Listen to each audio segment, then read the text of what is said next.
We're here in Berlin Tempelhof Airport for the double-headed Berlin ePrix. It's a completely new layout. Let's see what the drivers think about it. Jerome, you've won here before in Berlin. What do you think of the new layout? I think it's great. I like this track. It's very abrasive. It's quite a lot of grip here, so that's quite fun. A new layout. The only point is first corner. It's going to be really challenging. One of those corners never ends, so it's very easy to get it wrong or make a lot of time if you get it right. But then there's some cool parts, like the track running in the emotion. I think that's going to be a spectacle for everyone, a good show. So it's good to be here. We've caught up with Sam Bird here at Turn 1. Sam, what's this one all about? It's going to be quite tricky. With the concrete surface, it looks really, really abrasive, and we're sort of braking and turning at the same time, so you've got both longitudinal G-force and lateral G-force. Combining them with this tyre, with the Season 3 tyre, is very difficult anyway, so you can imagine qualifying and in the race when the rear tyres are overheating, this will be a very challenging corner.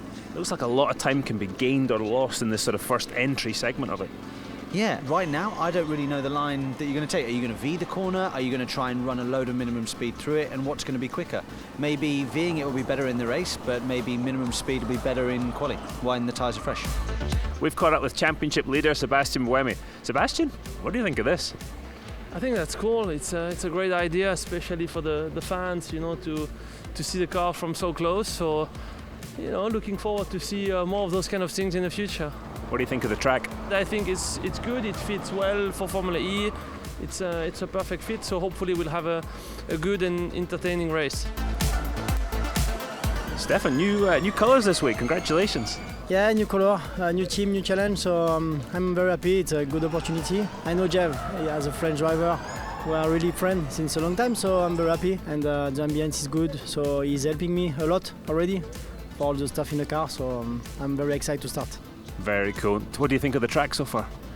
Good. I did a lot of mileage already at the sim, so it's very similar to what I expected, but it will be challenging, especially for consumption.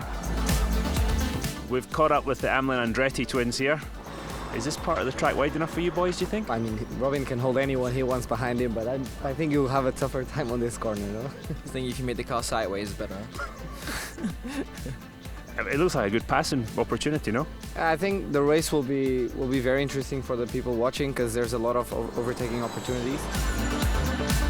Caught up with Jaguar's Mitch Evans here. Mitch, what do you make of this corner?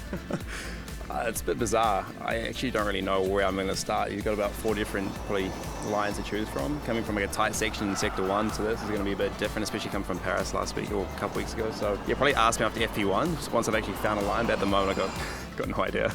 You think he'll figure it out after FP1? I'm not sure. Well, I might create some good overtaking, so yeah. It'll be nice if it was a little bit narrower, but maybe it's gonna spice up the action a bit more. What do you think of this turn 9? Is it a good chance for overtaking here? Actually, I think it's the best chance of overtaking. We have 2 straights that are longer, but where the corners are built, turn 1, it's a left kink where it should basically be straight, so it's easy to close the door, and also on the back straight you're blocking on the left. That's a natural line, so I think this will be the best overtaking opportunity. We're at turn 10, the final corner, and we've caught up with Felix Rosenquist to talk about curbs. Felix, these are sort of ubiquitous curb now in Formula E. How much of it can you actually use?